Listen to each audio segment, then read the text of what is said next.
Hi, good morning everyone. Let's get started with the next topic for this training session, which is on backup management and tape management.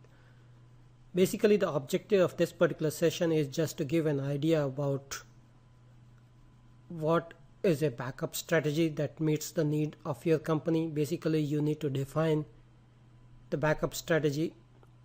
Then next is about the configuration of the tape management system for performing database and offline redo log file backups, and set up and manage tape pools. So these are the key activities that we will be covering in this particular training session. So let's get started. Okay, so basically what is the importance of backup? Why do we need to take a backup of the system? Okay, so the reason why the backup is required is basically there are chances that because of the external factors such as water damage, the system may be corrupted. Because of physical errors such as hardware failure, there may be a data loss. There could be logical errors such as some tables is deleted, some tables are dropped.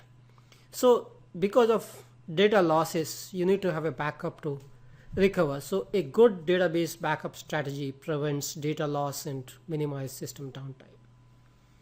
So to achieve that, you need to have procedures and escalation path in place. Okay, so that is about why this is required. Okay, how we can prevent and how to handle the errors. Okay, so logical database checks. Basically, we need to make sure that the database is in consistent state. So we need to check the database on a periodic basis that the database is in consistent stage. Second is about the physical data check, that is verify the backup on the tape just to make sure that it's in consistent phase. Okay, so these are the two key things. We need to make sure that our data is in consistent phase, our database is in consistent stage. Okay, so let's get into the possible causes of data loss. Okay, so you can see there could be logical errors like a table is deleted, table is corrupted. Okay, so you may be seeing at what time this particular error happened. Okay, then time when database is stopped for recovery. So that is the time of the lost information. Okay, you must recover the complete database to a point in time before the error to bring it in consistent stage. Basically, the logical errors can be caused by what we have seen is by dropping the objects, by deleting a part of a database object such as rows or columns, or by an application error.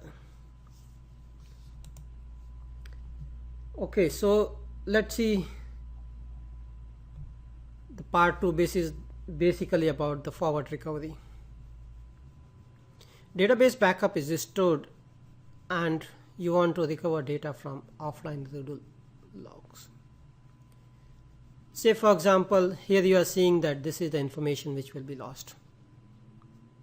So here you have sequence of offline redo log files and the last offline redo log file, and this is basically the time. So this is the point in time of the database error and you can recover at this particular phase. So you can see basically what is happening in this particular process in the disaster recovery. There are physical errors like hardware failure. There are external errors, external factors like fire or damage, water damage. So only data saved on tape can be recovered. Only tapes stored in a safe location can be recovered. So basically just taking a backup is not good enough.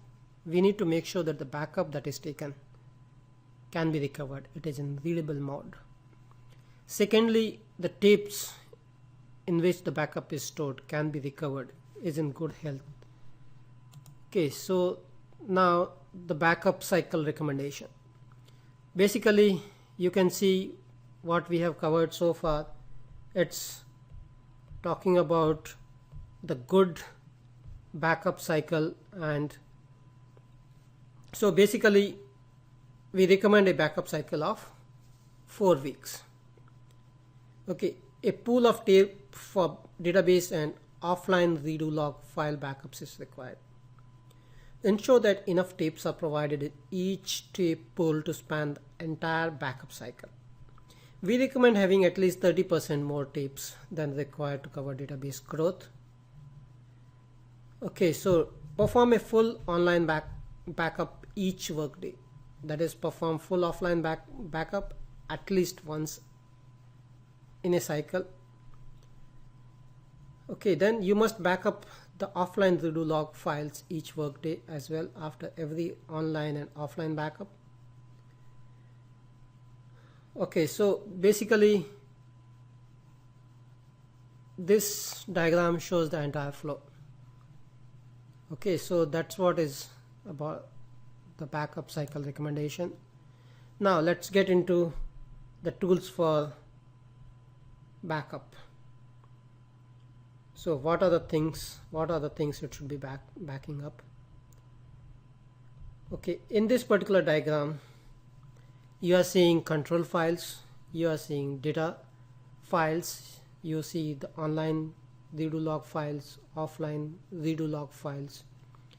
Okay, and then the tools, basically the BR backup, using which you take a backup, BR restore, BR archive, and BR restore in case if the restore is required, and for copying it to the media you have CPIO or DDIC. So these are basically the system commands. Okay, now let's get into the next slide, which says basically it is talking about the backup objects. That is the object that needs to be backed up. Okay, so these are the objects which is must for backing up data files: online redo log files, control files, profiles, offline redo log files. Okay, so that is about the database objects which need to be backed up. Okay, then tape pools, basically what is the size of database backup, how many parallel backup runs can happen, what is the length of the backup size. Depending on that you need to have number of tapes. Okay, then the tape initialization, basically you can see that the information which is required. Okay, then you have the tape label content and tape checks. Basically for the labeling we just need to make sure that we can identify the tape. We can say, okay, this is the name of the tape, this is the database backup that is there, this is the time of the last backup on it, and the number of backups performed for a particular database. Okay, then basically we should have a tape checks as well. Okay, so let's get into the next slide, which is basically it's telling the locking of the tapes. Okay, so let's get into the next one, which is talking about the automatic tape selection process. So this is a manual tape selection process, and in case if you are using an external tool for taking in backup. Okay, then tape layout, depending on the different backup media, different backup solution that you are using. Okay, that's all I wanted to cover in this particular session. Thanks for joining and have a nice day. Bye bye.